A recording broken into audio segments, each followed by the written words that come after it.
If you're serious about mastering your instrument, whether that's a saxophone, a guitar, a piano, you've probably figured out the truth. Mastery isn't magic. It's not some secret you just stumble Not upon. at all. What it is a routine, a highly structured one. Exactly. And today we are breaking down that exact step-by-step playbook that professional musicians use every single day. We're going to tune your practice time from a chore into, well, a system for rapid skill building. The mission here is all about efficiency. We're showing you how to stop just playing and start really training. Like an athlete. Precisely.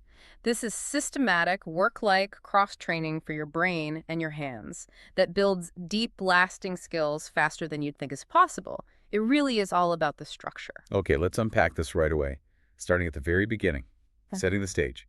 You need a dedicated practice space. And I mean dedicated. This is so important. Yeah, if you have to dig your guitar out of the closet and move a stack of homework every single day, you've already lost motivation before you've even played a note.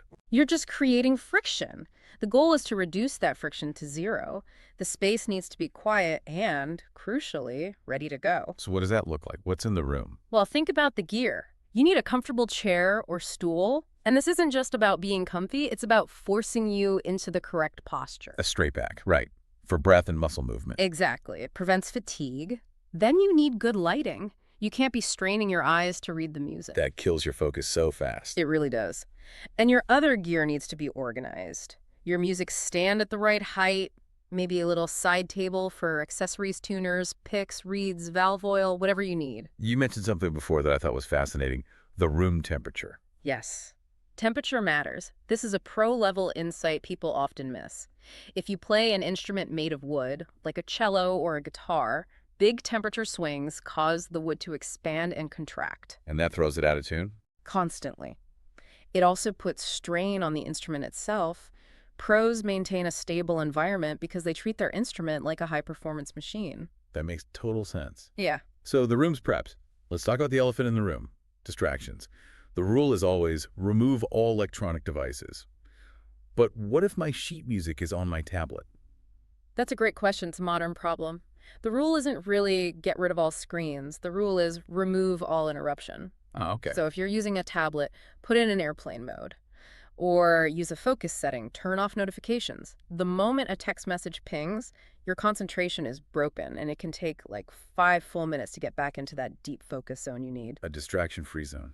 Got it. So room is ready. Now what about our body? We have a pre-practice checklist for that too, right? We do. People forget that playing music is a very physical activity, especially for the small muscles in your hands. So what's step one? Step 1, always. Tune the instrument. No exceptions. Step 2, stretch. Your hands, your wrists, your arms. This prevents strain and stops those little aches from becoming big technique problems later. And then posture again. Check it again. Straight back, relax shoulders. And, crucially, check your grip. Are you white-knuckling the neck of the guitar? Or gripping the drumsticks too tight. Exactly. Tension is the enemy. It creates bad tone and you get tired way faster. Then just take a few deep breaths, calm your mind. Think of it like a pre-game ritual. And keep water nearby. Hydration is key. It is. Dehydration hits your focus and your stamina hard. This whole prep phase, it just means that when you finally start playing, you're maximizing every single minute. Okay, we are physically and mentally ready. Now we move into the warm-up. This isn't about playing difficult music yet, right? This is just about getting the engine running. Priming the pump, exactly. This should be about 10 minutes. The purpose is just to prepare your body and mind without the stress of tackling something hard. You start with simple movements. Just getting the fingers moving. Yeah, getting them moving smoothly, independently. It's like a light jog before you sprint. And then long, steady notes. What's the point of those? With long notes, you're concentrating only on the quality of the sound you're producing. For a wind player, it's about breath and tone. For a string player, it's a clean attack and sustain. There's no complex rhythm to worry about, just pure sound quality. In scales, the dreaded scale. They are mandatory. They're the map of your instrument. Scales teach you where every note lives, how the fretboard or the keys are laid out. If you know your scales, you are never lost. But there's a rule for practicing them, the speed rule. Yes, you have to start slow. I mean, ridiculously slow. A tempo where hitting every note perfectly feels easy. And you don't speed up until when? Until you've played it perfectly 3 times in a row. Then and only then do you nudge the metronome up just a little bit. So that consistency in the warm-up is the secret sauce. It is. You're building fine motor control. The goal is clarity. clean notes, consistent volume. These are the basic words you need to know before you can write a sentence. Warm-up complete, the engine is running. Now we get to the core of the session, deep work. This is where you're building technical skills and learning new music. Right. Let's start with technical drills. These are exercises specifically engineered for speed and accuracy. You should dedicate time to these every single day. And they improve things like finger independence. Finger independence, strength, agility. Finger independence is just training each finger to move cleanly without, dragging its neighbor along with it. It's how you play fast, complex passages cleanly. And the metronome here is non-negotiable. If you skip the metronome during technical work, you are practicing inefficiency. The metronome isn't just a tick-tock sound, it is your precision pacer. It forces your rhythm to be steady and repeatable. This is also the time to work on specific movements, like shifting positions on a guitar neck. Yes, or rapid valve changes on a trumpet. And this is where we have to talk about the isolation technique. It's probably the most powerful practice strategy there is. This is where you focus in like a laser beam. Totally. If there's one little part, maybe just 2 notes in a row, that always trips you up, you isolate it. You don't play the whole song over and over. You repeat only that difficult part. And you do it until it feels natural. Until it feels completely natural. That means a clean sound, no buzzing, no muffled notes. You're aiming for perfect repetition, which moves that skill from your short-term brain into your long-term muscle memory. Okay, so that's drills. What about learning new music, new repertoire? When you get a new piece and it just looks impossible. The very first thing you should do is listen to a recording of it. Yeah. You need to understand the melody, the feel, the emotion of it before you even try to play it. And then you break it down. You break it down. Like you're clearing levels in a video game. Don't try to play the whole thing. Focus on tiny, manageable sections. 2 measures, maybe 4 measures at a time. And here's the key, right? It's better to practice a hard part slowly and correctly than to play it fast with a bunch of mistakes. Oh, 100%. If you practice mistakes, you are teaching your hands to make mistakes. You want to build the correct movements into your muscle memory from the start. And use a pencil. Mark up your sheet music. Yes. That paper is your workspace. Mark in the fingerings. Mark the dynamics. That just means how loud or soft to play. Circle the tricky spots. That slow, correct repetition of small sections is what leads to mastery. All right, now we get into what you call advanced refinement. We're sharpening the 3 most valuable tools a musician has: rhythm, ears, and reading.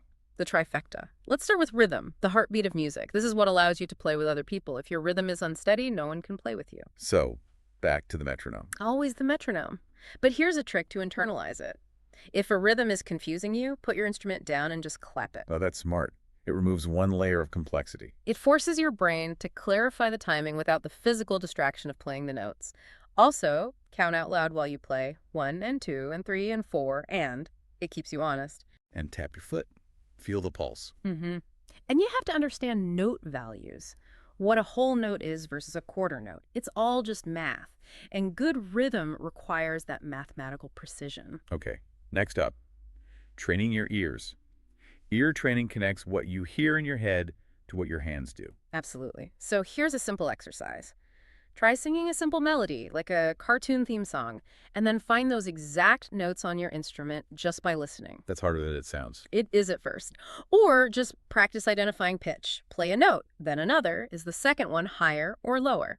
Listen for the difference between major and minor sounds. Major is usually bright and happy. Minor can be more sad or dark. And this skill is what you need for tuning your own instrument, for improvising, for writing your own music. It's critical. A fun way to practice is to try and play back little musical phrases you hear in movies or on the radio. You're teaching your brain to translate sound directly into action. And the final piece of the puzzle is sight reading, the superpower.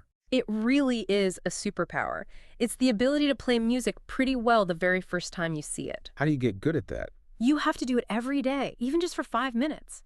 Find a short, simple piece of music you have never seen before and just try to play it. But don't just jump in cold, right? No, you scan it first. Before you play a note, check the key signature. That tells you which notes are sharp or flat. Check the time signature. That tells you the rhythm. Look ahead for any tricky spots. And what's the #1 rule of sight reading? Don't stop. Even if you make a mistake, keep your eyes moving forward and keep the rhythm going.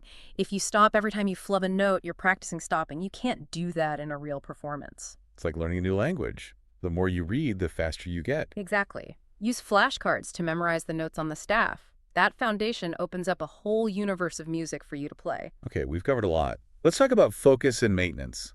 This is what makes the routine stick long term. Right. And we already know that short, concentrated practice is way better than long, distracted practice. So the key is to set a specific, achievable goal for every single session. Yes. Don't just say, I'm going to practice. Say, I will play measure 16 perfectly 3 times in a row. It's specific. And use a timer. Practice in blocks. 15, 20 minutes of deep work, then a short break. It helps you avoid clock watching. And this is where a practice journal becomes so valuable. Think of it like your personal high scoreboard. You track what was hard, what was easy, what you need to work on tomorrow. It gives you proof that you're making progress, which is huge for motivation. It stops you from just playing the easy stuff you already know over and over. And finally, taking care of your gear. Maintenance. So important. You have to wipe down your instrument with a soft cloth after every session. The oils from your hands are corrosive. They'll ruin strings and tarnish finishes. Always put it back in his case when you're done. Always. And learn basic maintenance. Learn how to change your own strings or clean your mouthpiece. It's a valuable skill that saves you time and money. A well-maintained instrument just plays better. Okay, so how do we end the session? The cool down. The ending is crucial for making the habit feel good. First, play something you just love to play. For fun, not an assignment. Just pure joy. That leaves you on a positive note. It does. Then, jot down your notes in your journal for tomorrow. Tidy up your space. Stretch your muscles one last time. And the very last step. Acknowledge one thing you are proud of accomplishing today. One tiny moment of mastery. It could be anything. Reviewing that progress proves to you that this is working. That entire structure, that's the whole game. Following a routine like this builds skills layer by layer. It moves you past just learning notes and into really mastering the music itself. And remember, consistency is what separates someone who just plays an instrument from someone who is a musician. Now go get those gains. See you next time.